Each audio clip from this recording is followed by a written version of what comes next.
កុំចេះដឹងរឿងខ្ញុំទុកឲ្យខាខ្ញុំផង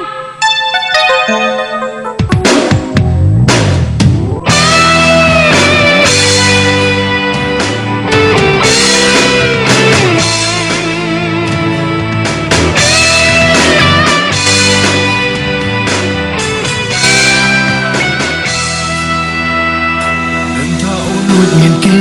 មិនគាត់ទេអូនទៅចង់ចិត្តមិនស្មងបងមិនស្រណងឡើយថ្លៃបើបងចង់ខាត់អូនទុំក៏មិនសងព្រោះចិនស្រីមានអ្នកថ្មីអោបនិស័យក្បត់មិនចង់ឈឺចាប់ជាងនេះបងសុំជាលែងអត់ធ្មត់